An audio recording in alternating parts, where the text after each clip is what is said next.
لیکن حدیث کے اندر آتا ہے کہ 3 گھروں کے اندر یہ فرشتے داخل نہیں ہوتے. ایک جس کے اندر کتا ہو، کتا جس گھر کے اندر ہو، یہ فرشتے رحمت کے نازل نہیں ہوتے، رحمت کے نہیں ہوتے.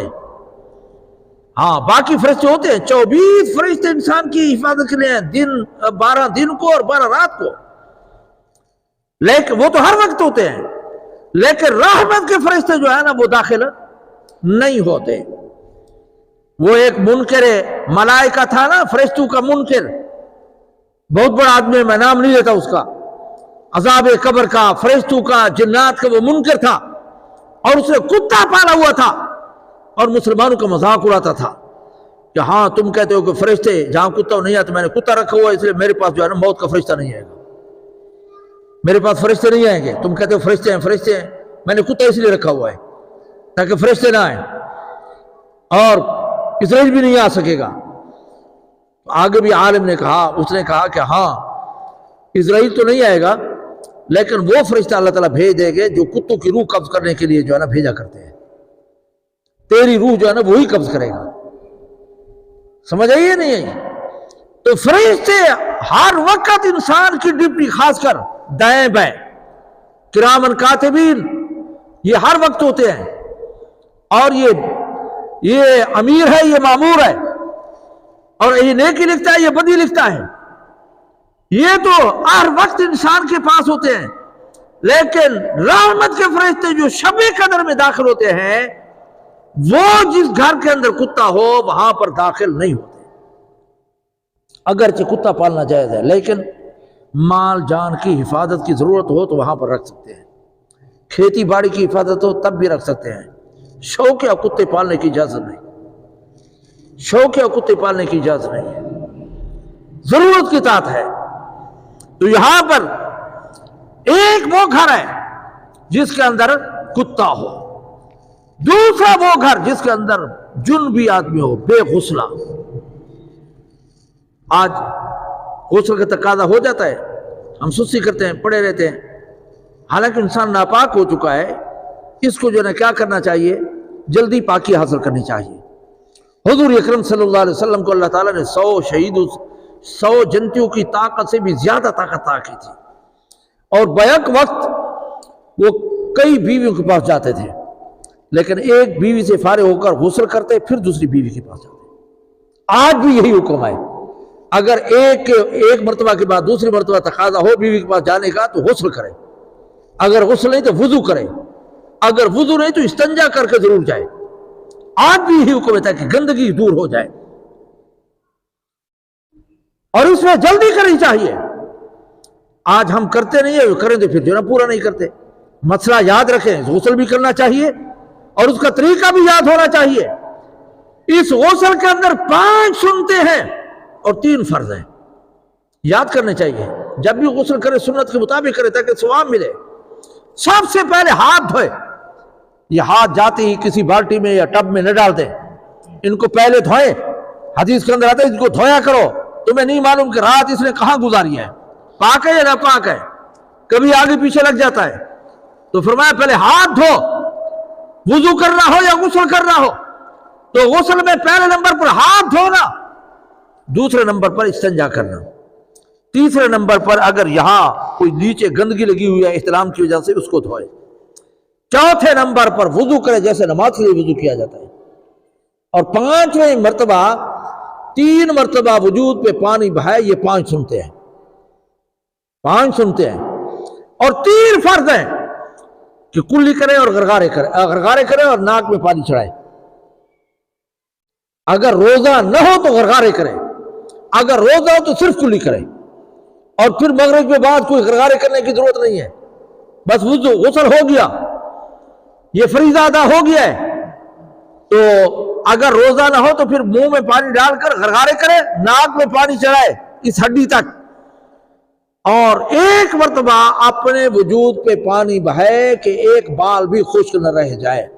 یہ 3 فرض ہیں، یاد کرنے چاہیے. غسل تو ویسے ہم کرتے ہیں نا، یہ جو ہے نا سنتوں پر عمل کرنا چاہیے. ایک سنت پر عمل کرنے سے 100 شہید کا ثواب ملتا ہے. تو 5 سنتے اور 3 فرض ہیں غسل کے اندر، یاد رہیں گے یا نہیں؟ آئندہ اس پر عمل کریں گے یا نہیں کریں گے؟ اسی کے مطابق کیا کرو. ہاں سنت ادا ہو جائے. اور جمعے کے دن بھی غسل کرنا سنت ہے. اور ایک مسئلہ یاد رکھو کہ جمعے کے دن اس وقت سنت ادا ہوگی جو غسل کیا ہے اسی غسل کے ساتھ آپ نماز جمعہ پڑھیں. جو غسل کر کے پاکی حاصل کیا ہے اسی کے ساتھ آپ نماز جمعہ پڑھیں، درمیان میں ٹوٹے نہیں، تب یہ سنت ادا ہوگی. اگر صبح سویرے آپ نہائے پھر وضو ٹوٹ گیا پھر وضو کر کے جمعے کے لیے آئے، ثواب تو ملے گا، سنت ادا نہیں ہوگی. اور یہ بھی یاد رکھے کہ جب غسل ہو جائے تو وضو کی ضرورت ہے. بعض جو ہے نا کم عقل قسم کے لوگ پہلے غسل کرتے ہیں پھر وضو کر رہے ہوتے ہیں. غسل اعلیٰ طہارت ہے، پاکی ہے، اور وضو ادنا ہے، چھوٹی ہے. تو جب اعلیٰ فضیلت آ گئی اور اس کے اندر وضو بھی ہے نا غسل کے اندر، تو دوبارہ وضو کرنا پانی کا ضیاع ہے، ضروری نہیں.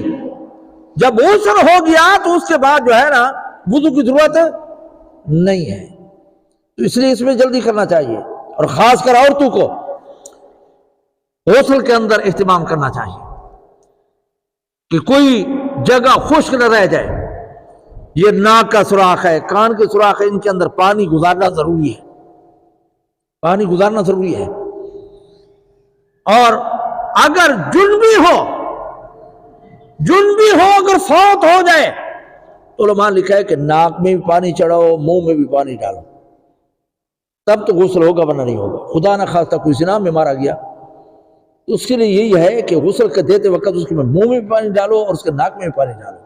اور اگر ویسے کسی میت کو غسل دینا ہے تو پھر منہ میں پانی ڈالنے کی اور ناک میں پانی چڑھانے کی ضرورت نہیں. مسئلے یاد رکھو یار، یہ ہم مسلمان ہیں، ہمیں مسئلے آنے چاہیے، یاد ہونے چاہیے. تو عورتوں کے لیے اگر کوئی یہاں ناک میں یا کان میں کوئی سوراخ لگایا ہوا ہے تو اس کے اندر بھی پانی گزارنا ضروری ہے. اور خاص کر احسن الفتاوی مفتی رشید احمد صاحب رحمۃ اللہ علیہ کا فتوے کی کتاب ہے، اس کے اندر لکھا ہوا ہے جو عورت ناخن پالش لگاتی ہے اس کا غسل نہیں ہوتا، جنازہ نہیں ہوتا. کیوں؟ کہ یہاں لیپ آ جاتا ہے.